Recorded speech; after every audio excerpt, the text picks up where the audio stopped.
Welcome back to Pivot Points. I'm your host, Dave Allen, founder of Brand Pie, the brand consultancy working with businesses to deliver impact at pivotal business moments. This week's guest is Griffith University's Professor Nick Barter. Nick's greatest pivot was his bold shift from the corporate world to academia. You'll hear Nick's thoughts on the need for narrative and purpose beyond profit, bringing emotion into decision-making, and why, when it comes to future scanning, your demography is your destiny.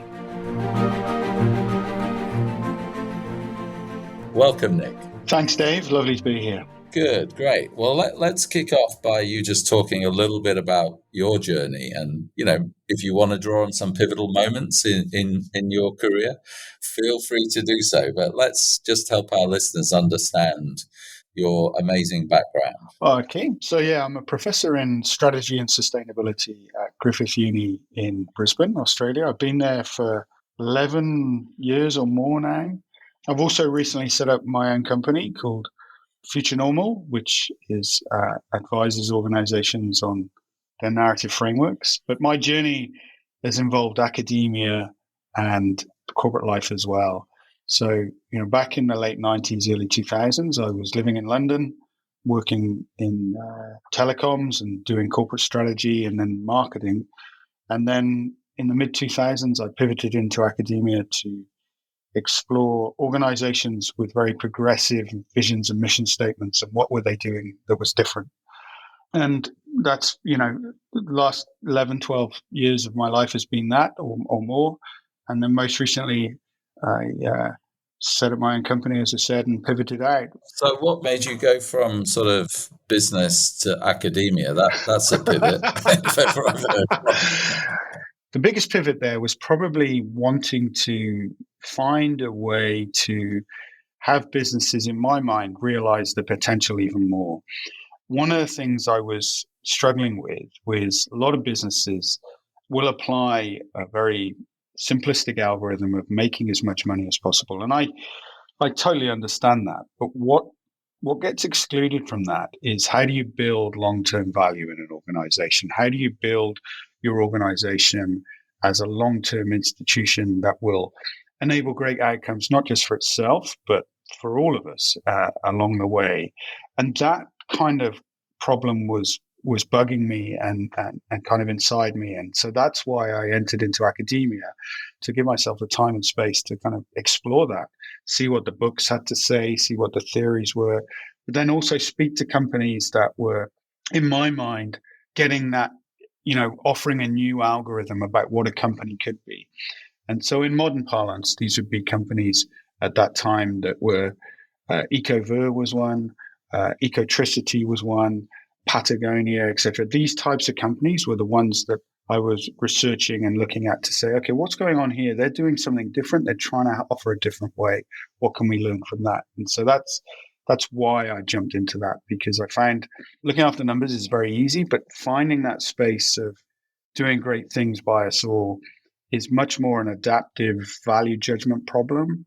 And that's an interesting space to be, because it's a less technical problem. And so on your sort of journey, I mean, I'm fascinated by that concept of how do you create long-term value. And it's been something we've been obsessed with at Brand Pie as opposed to short-termism. What sort of things have you settled on or discovered as part of your sort of academic learnings? If you're a CEO and you're thinking about how do you create long-term value and how do you get away from short-termism and short-term pressure, what are the sort of things should you be thinking about?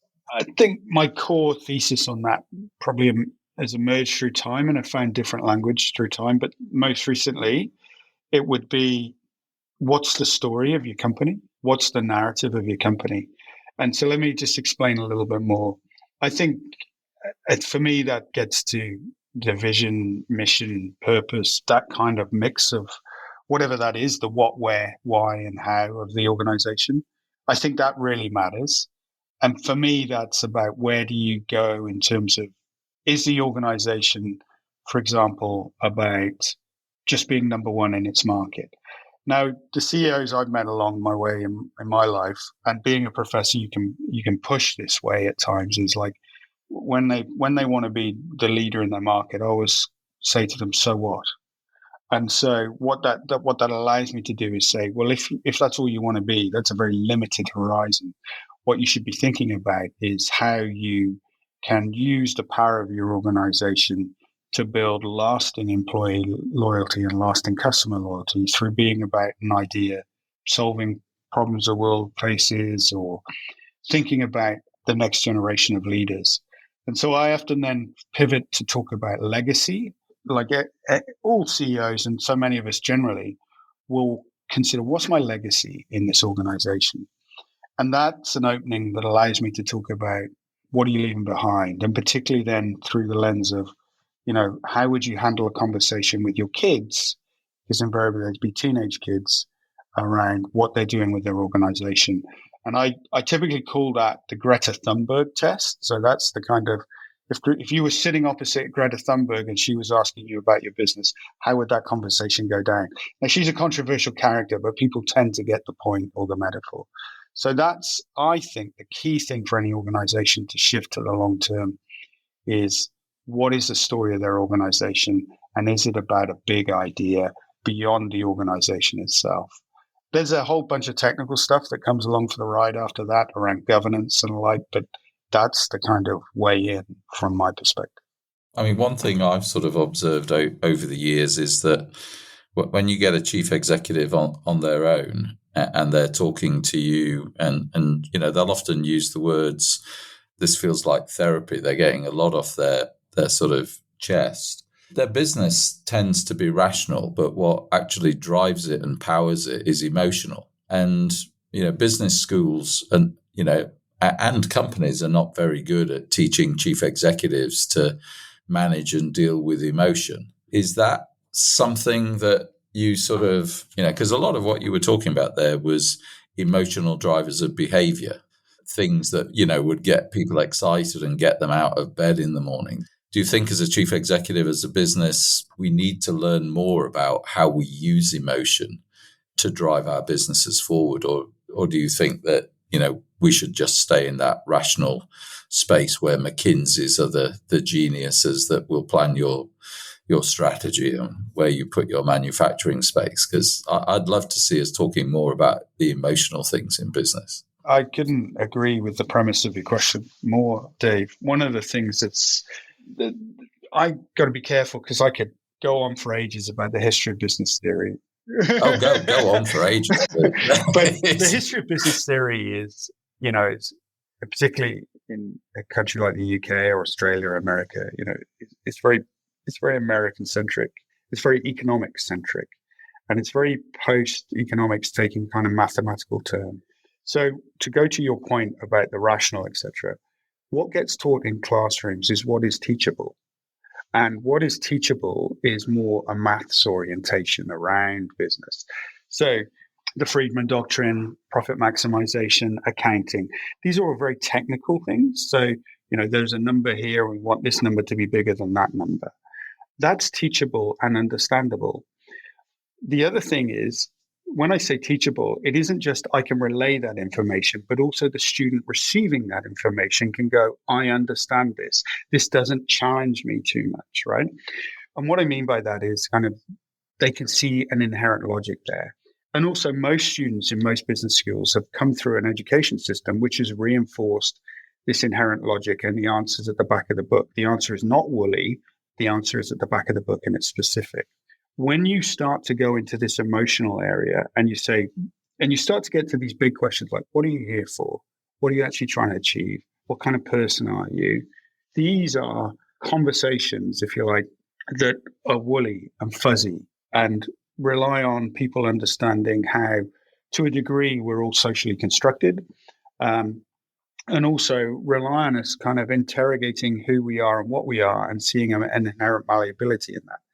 That's more difficult terrain to teach, quite frankly, because my own experiences of teaching that, because I actually teach an awful lot of that on our MBA at Griffith, which, side note, in 2012, I push towards the sustainability focus, and it's been number one in the world for that for the last 5 years.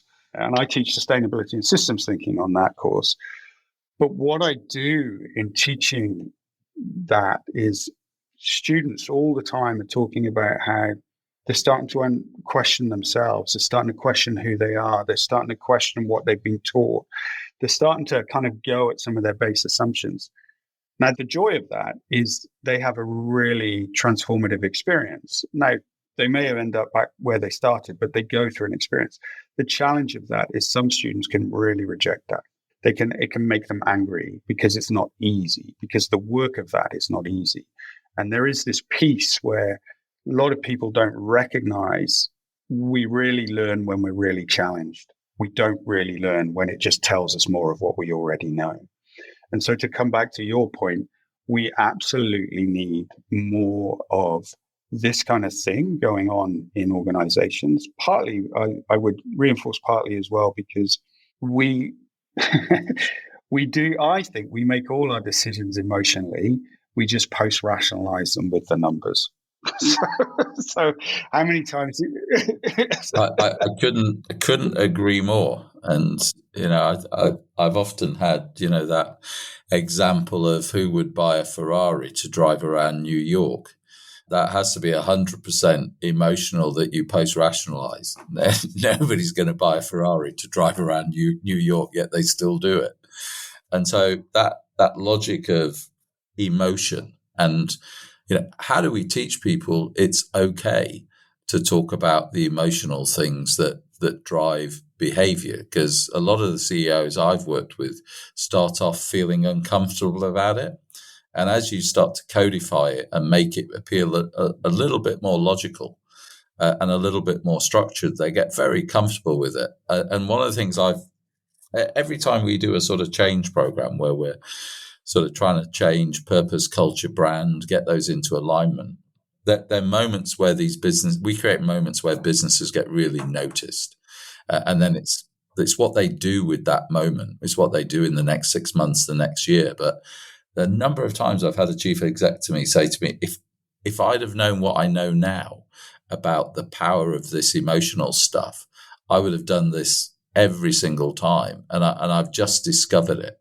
It's created more change than any sort of rational strategy I've ever done. So what are we missing? I mean, why is it that we stay so rational and yet we still take emotional decisions and post-rationalize them?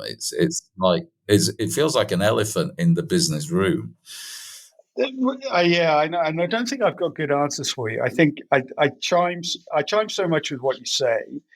My own theory on this is, or my own hypothesis around this is, because even when you are emotionally aware, if you like, and comfortable dealing with emotion, it can still be very uncomfortable for a lot of people. And I think one of the things we've also conflated is the notion that to be professional is to not be emotional, right? And so I think that's a narrative that runs through society and runs through people in business. Now, nobody's talking about over emotions and the like, but the thing I would say is, the other thing I think is that when you're dealing with lots of different stakeholders, because it's a difficult space to be in this emotional space, and the answers aren't always 100% clear because the answers are fuzzy. I talk about the answer is rightish versus wrongish. And rightish tends to be one where people feel more empowered, more well-being, and wrongish tends to be where you take that away. But it's rightish and wrongish. And actually, as a CEO, you make a decision. And one of the first things you do is the moment you draw a line, some people are one side of the line and some people are the other side of the line, no matter what you do, right? And so you're always going to annoy somebody. But you don't face that challenge in quite the same way with numbers.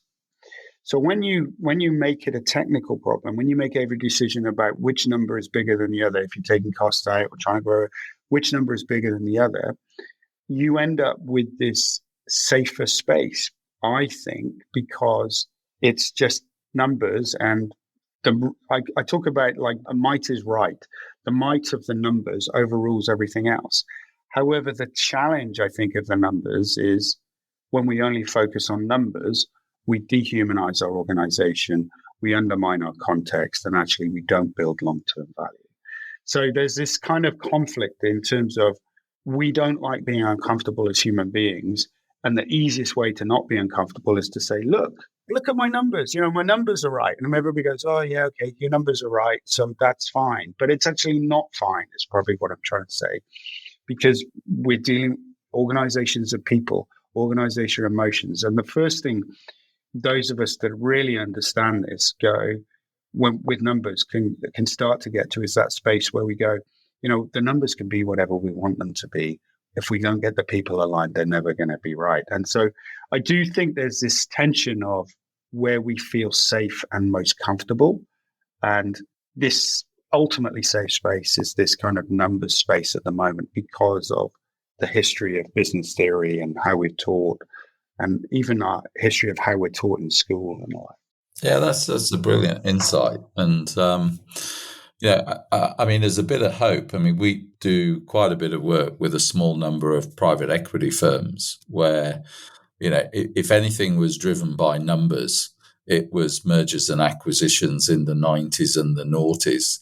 And yet, what is it? 7 out of 10 don't deliver the deal value. And, we found it quite encouraging over the last 5 or 6 years that, certainly one of our sort of private equity clients, the first thing they do when they start doing a buy and build, is they bring us in to align the purpose, culture, and brand. And, they're obviously building a numeric case, but they really can see the value that can be created by aligning the emotional and the rational case for that merger and making sure that you're not risking the merger by not creating an inspiring reason to be, a strong purpose for the organization, a powerful ambition, integrating the culture with aligned values that draw from the heritage of both businesses.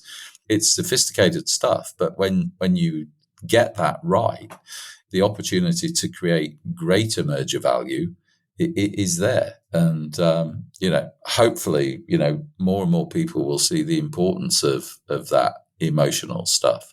I'm just going to switch tack. I mean, you're a recognized expert in sustainability, and the business school, as you said, is ranked number one in the world. The MBA is ranked number one in the world for that. How have you found sustainability being embraced by A, your students, and then B, the companies they go to work for? Do you think our sustainability journey as humanity is on track, or we've still got a long way to go? Yeah, that's a good question. So first, it is embraced by students. I mean, in that regard, there's a very, when we started 12 years ago heading in this direction, we had to build our recognition in this area. And now students choosing that MBA are making a positive choice. So they're wanting to join that program for that learning. My own journey in sustainability would be one where, to answer your primary question about how are we doing, not very well. It's like we could look at all the indicators and go, it's not going great. But I've actually come to a place where sustainability for me, like typically, I think there's a couple of things going on. I think for me, what it's really about is about change at the rate that is negotiated between generations. That's all it's about. And I say this because nobody listening to this podcast, I hypothesize, I'd love to hear from the one person that woke up this morning and went, the dodo's extinct or, whatever. We don't mourn what's happened. We only mourn what we lose while we're kind of around. And I think the challenge for sustainable development, and I've actually just had a piece published by the Museum of the Future out of Dubai on this, is about changing the way we consider governance in organizations so that actually the average age of a CEO is 55, 56, board members about 60. I think we need to ask ourselves, are organizations making decisions with the next generation in mind? So let me just explain that. I think of a generation as 30 years. So I'm nearly 55. So, the next generation is somebody who's 25 and it's going to be taking on. So what I'm trying to get at there is, even in your organization at Brand Pie, there is a generational gap between yourself, Dave, and somebody 30 years younger. And so for me, the way we start to move forward with sustainability is, I hate terms like saving the planet. I like terms like change at the rate negotiated between generations. We shift our governance model in organizations to better account for the generational aspects of what we do. And so that means we're not trying to deal in unborn generations. We're just trying to deal with the people we can see and touch and feel right now. And what do they want? And this is important, I think, because if you want to build long-term value in an organization, demography is destiny. And one of the things we know about younger people is they want a different bargain from organizations. So I think any organization that isn't pursuing some notion of what I call all generation governance, missing the point of building long-term value and missing the point of sustainability. So I talk very much now, to bring this right down to the kind of end point, I talk about sustainability as footprint, handprint, and long-term thinking. So footprint is the idea. It's sensible to leave as little trace as possible, a bit like that camping analogy. You go in, leave nothing but your footprints kind of thing. That makes sense for any organization, because if they're doing that, what they're doing is minimizing their cost inputs, right? Handprint is, are you doing things that help people live a good life, right? That makes sense, because if you do that, your customer loyalty and your employee loyalty goes through the roof. Everybody knows, you get your customer loyalty right and your employee loyalty right, those things transfer to top and bottom line, right? Long-term thinking, well, if I'm making decisions which, the next generation makes sense, I'm just building brand equity for the long term. So all of those things for me line up. And so for me, this is where my personal kind of crusade now is no more corporate strategy and sustainability strategy, one strategy. And we just think through the lens of handprint, footprint, and long-term thinking. Yeah, I mean, I still find too many corporations keep sustainability in the sort of compliance area rather than one strategy with that a part of it. And yeah, I mean, you and I, as we've talked over the years, we've talked a lot about the purpose of an organization and how within the purpose of your organization, you've got to connect it to what your people want, your clients want, and what society wants, which sounds terribly grandiose and sort of terribly logical, but it's not easy to do, is it? In terms of designing your purpose and believing that the purpose of your organization will drive people to want to work for you, will drive longer term customer loyalty, will make society more broadly think more positive of you. That's not easy to do. And, again, any thoughts or pearls of wisdom you have on that, Nick, I'm sure our listeners would love to hear. I think, it's, I don't know, when you say pearls of wisdom, I'm sure I've said any pearls of wisdom as opposed to just tricks of the trade you learn along the way from your readings and the like. But my piece on that. So my piece on that would be, if nothing else, comes back to those terms we talked about before, legacy and maybe a version of the Greta Thunberg test, or, it's making sure you don't echo in your own chamber. I think is probably the most important point. We know, for example, from our own research that we've done together, Dave, purpose statements or vision statements can get stuck in the C-suite and not penetrate through, right? And so I think, yes, you might craft them in the C-suite, but don't get them stuck there. Speak to others to make sure it resonates. I think my other pearl of wisdom, if you like, would be, again, it comes back to that numbers bias. We're not good enough in organizations about talking about these things. So what I mean by that is you can craft a new vision, a mission, purpose statement, whatever it may be. But too often, I think they end up as words on a wall, or metaphorically words on a wall, because people go, oh, I've done that now, that tick, done that. Let's move on to the next technical challenge. And this is partly, and whatever that technical challenge is, a bit of M&A, et cetera. But actually, organizations are nothing but the people that turn up every day with a story in their heads about what matters. And so I think I have this phrase called constant gardening. And for me, organizations and leaders in organizations should be involved in constant gardening. So my one pearl of wisdom is sitting down with your team. They're talking you through an initiative. I used to do this all the time with my teams as well. I was like, that's great. So how does it support the vision? How does this support the purpose? You don't, and it's just literally that easy a question. Again, because of the numbers and metrics bias, people are like, I need to convert this to this metric and this fancy metric and this traffic light and that. You don't. You just need to speak to people and say, start telling me how this supports it, and they'll say something, and then you can tuck them left or tuck them right, depending on whether that's what you think is appropriate or correct. That for me is the number one thing, is just keep talking it. Once you do that, they get that it's important. Once you do that, they get the cognitive links. They create their own spaces of understanding. And once you do that, your organization will have what so many CEOs want, which is people that kind of get what you're trying to do. They understand how they fit into the framework, which means they understand where they can make decisions, where they can't make decisions, so not every decision gets sucked up.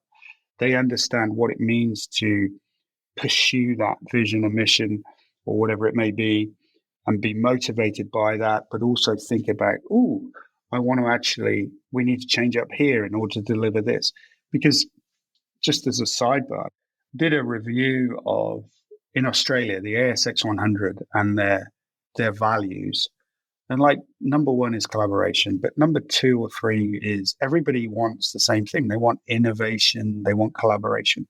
Well, all of those behaviors come along for the ride, not by me telling people to be innovative, but people understanding that the mission or purpose of the organization and creating their links to that. And you only do that through talking it. That's brilliant. I love the sort of notion of constant gardening. I'm going to single-mindedly steal that one and be using that one next week. That's absolutely brilliant.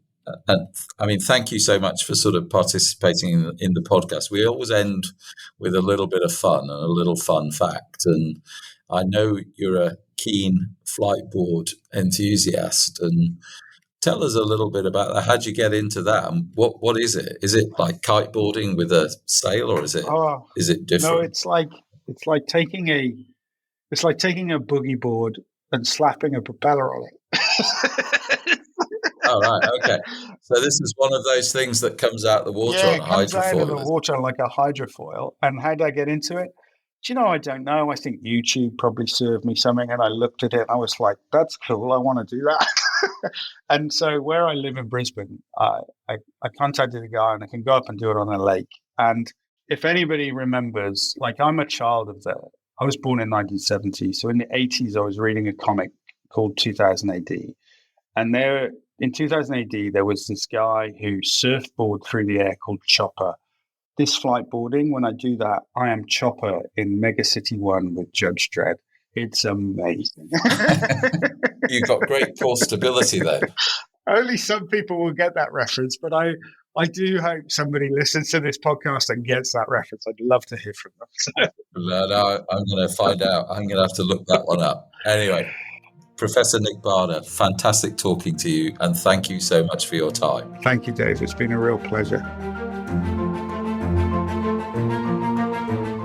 Thanks so much for listening to this episode of Pivot Points. If you enjoyed this episode, you can find more fascinating conversations with industry leaders in our previous episodes.